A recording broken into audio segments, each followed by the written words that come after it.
एक स्वतंत्र रियासत थी।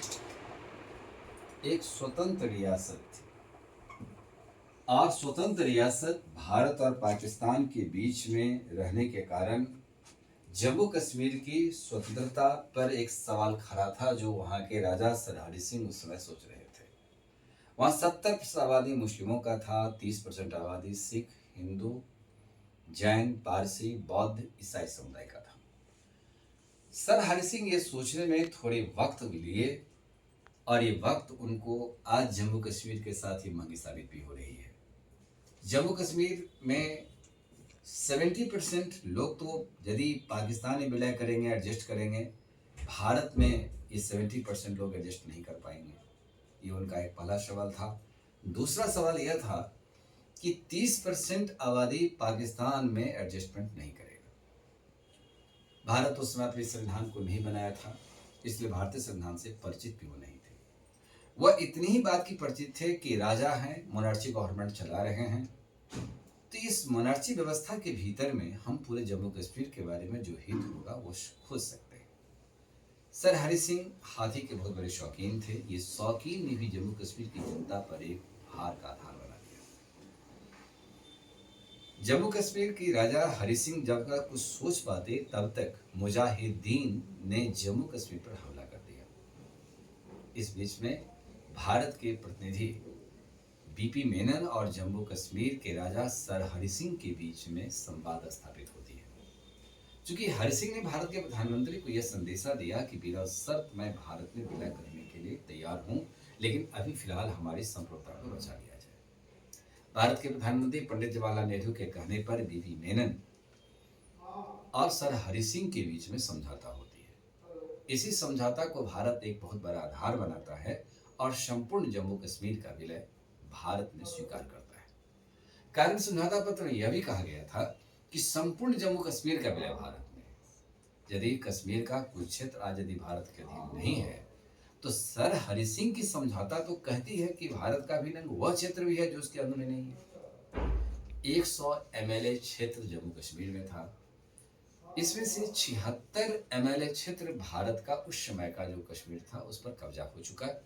24 MLA क्षेत्र पर भारत की कब्जा नहीं हुई। वो पाकिस्तान अधिकृत कश्मीर के नाम से जाना जाता है। इसको पाकिस्तान आजाद कश्मीर कहता है, भारत उसे गुलाम कश्मीर कहता है, चूंकि आपने इसे गुलाम कर दिया। भारत इस व्यवस्था के साथ वक्त और समय का आधार गुजरा और जम्मू कश्मीर की जमहूरियत को अपने पक्ष में लाने के लिए अनुच्छेद 35A का व्यवस्था किया। अनुच्छेद 35A उसको अधिकार दिया, जरा इतिहास पढ़ा करके देख लीजिए। ये 3 समय है जो आपको याद रखना होता है। 26 अक्टूबर 1947 को जम्मू कश्मीर का विलय भारत में हो जाता है। भारतीय सेना ने युद्ध लड़ा और युद्ध के द्वारा इस क्षेत्र को अपने अधीन कर लेता है। दूसरा 17 अक्टूबर 1949 को अनुच्छेद 370 के तहत विशेष व्यवस्था किया। 370 एक में 3 प्रोविजन बनाए गए।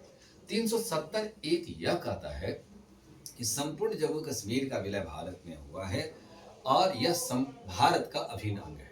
ये आज भी है, ये हटाया नहीं गया है। 2 और 3 के तहत जो विशेष व्यवस्था था उसको भारत की संसद ने इसे समाप्त कर दिया। 14 मई 1954 को अनुच्छेद 35A को जोड़ दिया गया। जब जम्मू कश्मीर की संविधान बनने की स्थिति में आई तो यह 35A को जोड़ा गया। 35A में जम्मू कश्मीर की नागरिकों को यह अधिकार दिया गया कि जम्मू कश्मीर के लोगों का ही होगा, बाहरी लोग जम्मू कश्मीर में बस नहीं सकते। साथ ही उसे नागरिकता का अधिकार भी नहीं दिया जाएगा। तो यह बात जम्मू कश्मीर के लिए विशेष बात हो गई। लेकिन जम्मू कश्मीर के लोग भारत में आकर के कहीं भी बस सकते हैं, यह अधिकार जम्मू कश्मीर लोगों को दिया गया था। डोगरा शासक की कुछ ऐसी नियमित कानून ही बनाए गए थे जो भी जम्मू कश्मीर की संविधान में निहित थी। वहां पर दोहरी संविधान लागू होने और वहां झंडा एक अलग रहने के कारण जम्मू कश्मीर पर भारत की भारतीयता का जो व्यवस्था था वह प्रभावी नहीं हो पाया। जम्मू कश्मीर की राजनीति में भारत और पाकिस्तान की जो राजनीति थी वो प्रभावपूर्ण हो गई, जिस प्रभावपूर्ण की वजह से आतंकवाद वहां पर घुसपैठ के रूप में घुसता गया। घुसपैठी से और आतंकवाद की इस बढ़ती गतिविधि से भारत की एकता और अखंडता पर भी यह हमला हो रहा था, क्योंकि उसमें कहीं न कहीं हिंदू और मुसलमान का भी दंगे की स्थितियां भी उस समय पैदा हुआ। संयुक्त राष्ट्र संघ की कमेटी गठन होने के बाद यदि पहली बार पाकिस्तान इस कमेटी का विरोध किया था, उसके बाद से भारत ने विरोध जारी रखा। क्योंकि जम्मू कश्मीर पर रिफरेंडम कराने के बाद भारत के प्रधानमंत्री नेहरू जी ने यूएन में रख चुके थे। भारत हालांकि इस बात से इनकार नहीं करता है कि हम रेफरेंडम नहीं कराएंगे, लेकिन ये रेफरेंडम की आवश्यकता भी नहीं है। और यदि ये आवश्यकता उस समय महसूस की गई थी, तो आज भारत के नज़र में आवश्यकता नहीं है, क्योंकि कश्मीर भारत का अभिन्न अंग है। और ये भारत में वहाँ की लोकतांत्रिक प्रणाली जो है, जो भारतीय संविधान को फॉलो कर रही है, अभी फिलहाल केंद्र शासित प्रदेश है, तो ये स्वीकार करना भी लाजमी है। जम्मू कश्मीर में ऐसा क्यों हुआ कि 370 को हटाने की बात आ गई? सबसे पहला सवाल था 370 इसलिए हटाना पड़ा कि जम्मू कश्मीर उस क्षेत्र में बसता है जहां भारत का सामरिक महत्व है, भारत की सुरक्षा की प्रहरी है, वहां पर ग्लेशियर है। दूसरी बात है कि जम्मू कश्मीर को प्रकृति ने भी बड़े ही हसीन रूप से बनाया है, जिसे स्वर्ग कहा जाता है। जम्मू कश्मीर में आज भी हमारे धार्मिक व्यवस्था, आध्यात्मिक, स्वास्थ्य व्यवस्था से भी जुड़ा हुआ वो क्षेत्र है। आने वाले समय जो जल संकट पैदा होगा, तो ग्लेशियर जिसके पास में होगा, वो देश आसानी से सर्वाइव उस वातावरण में भी कर सकता है। जम्मू कश्मीर भारत की सुरक्षा की इस रूप में भी प्रहरी है कि उस क्षेत्र में जो ऊंचे ऊंचे पहाड़ और पठार हैं, जहां 1500, 1800, 2000 फीट वर्ग फीट ऊपर है, सो ऑक्सीजन की भी कमी हो जाती है। ग्लेशियर होने के कारण वहां पर किसी सामान्य व्यक्ति को वहां जाना भी परहेज होता है, जहां हमारी सेना वहां ड्यूटी दे रही है। -40 डिग्री टेम्परेचर हो जाता है, सेना का ड्यूटी करना भी कठिन हो जाता है। न जाने कितनी सेना प्रकृति की गोद में ऐसे भी समा जाती है। जम्मू कश्मीर, अब सवाल उठता है कि पाकिस्तान तो उसको कहता है कि आज़ाद कर दिए, लेकिन आज़ाद कश्मीर जो पाकिस्तान कहता है, आज तक उस आज़ाद कश्मीर पाकिस्तान के अनुसार ही उस आज़ाद कश्मीर का कोई भी व्यक्ति आज तक वहाँ प्रधानमंत्री नहीं बना। कभी बनता है रावलपिंडी का, कभी लाहौर का, यानी पाकिस्तान के क्षेत्र से आकर के बनता है। तो फिर कश्मीर की आज़ादी आपने कैसे नहीं दिया? ये आज़ाद कैसे कर रहे हैं? वो कहता है कि हम आज़ाद कर दिए हैं, जबकि आज़ाद नहीं है। जम्मू कश्मीर और पाकिस्तान जबरन अधिकार कर लिया, उसका कोई नैतिक आधार वहां नहीं बनता है। नैतिक आधार इस रूप में नहीं बनता है कि जिस तरीका से सर हरि सिंह ने विलय किया है और जम्मू कश्मीर की आवाम ने भारतीय लोकतंत्र के प्रति आस्था जगाया है, यह आस्था भारत के पक्ष में जाता है। 370 के तहत हट जाने के बाद जो वहां पर शांति स्थापित हुई है, वह भी काबिल तारीफ है। लेकिन अब यहां देखिए 370 को हमने क्यों हटाया? पाकिस्तान बार बार इसे अंतर्राष्ट्रीय स्तर पर ले जाना चाहता था। अब इस अंतर्राष्ट्रीयकरण का रूप में हम नहीं जाना चाहेंगे। कश्मीर भारत अंग है, तो अपनी सामर्थ्य के आधार पर इसे बना कर रखेंगे। कश्मीर की यदि आंतरिक समस्या है, तो समस्या को हम कंट्रोल करेंगे। भारत के नज़रों में कश्मीर समस्या नहीं है। कश्मीर में आतंकवाद की समस्या है, घुसपैठ की समस्या है। ये भारत की गृह मंत्रालय इसका समाधान करेगी और गृह मंत्रालय इस समय कदम बढ़ा रही है। इसलिए कश्मीर को जिस नजरिया से पाकिस्तान समस्या को देख रहा है, भारत इस समस्या को नहीं देख रहा है।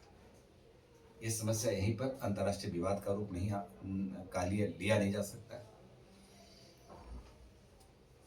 5 अगस्त को एक बात तो यहाँ क्लियर है, निर्दोष लोगों की यहाँ हत्या हुई, आतंकवाद बढ़ा है, घुसपैठी बढ़ी है, पत्थरबाज की गलत मंशा थी। ऐसी स्थितियां कब तक कश्मीर में रहेगी?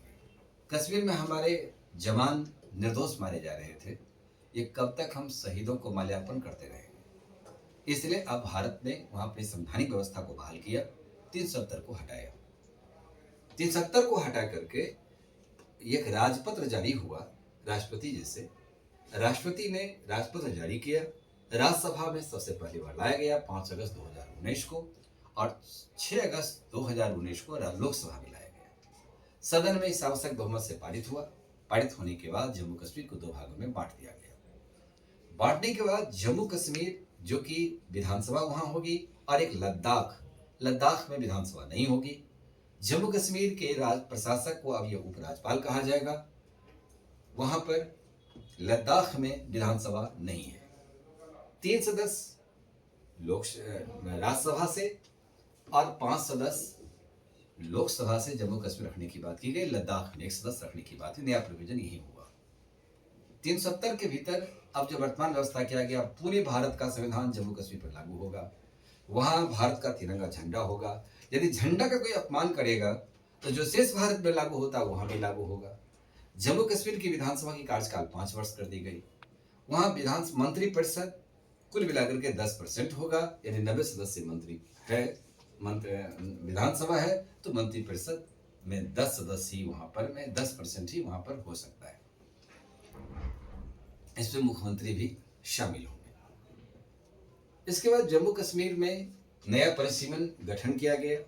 रंजना प्रकाश देसाई की अध्यक्षता में यह कमेटी 2020 में गठन हुआ। इसी पर नया परिसीमन कायम हुई।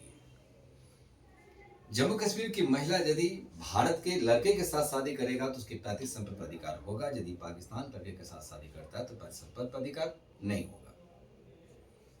जम्मू कश्मीर लद्दाख के पुलिस पर भारत सरकार का अधिकार होगा। भारतीय संविधान के अनुच्छेद 239 के तहत केंद्र सरकार वहां पर अपना अधिकार बनाए रखेगी और जिस तरीका से केंद्र शासित प्रदेश दिल्ली और पुडुचेरी पर शासन होता है वो शासन किया जाएगा। वहाँ आईएएस और आईपीएस की जो कैडर था, जो जम्मू कश्मीर राज्य पर लागू था, अब वहाँ केंद्र शासित प्रदेश का कैडर कर दिया गया। यह व्यवस्था जम्मू कश्मीर के साथ लागू की गई। वर्तमान में जम्मू कश्मीर भारत का भी अंग है, था और रहेगा। और पाक अधिकृत कश्मीर जो है, उस कश्मीर पर भी भारत अपना अधिकार जमाने का सीधे सीधे प्रयास करने की दिशा में प्रयासरत है।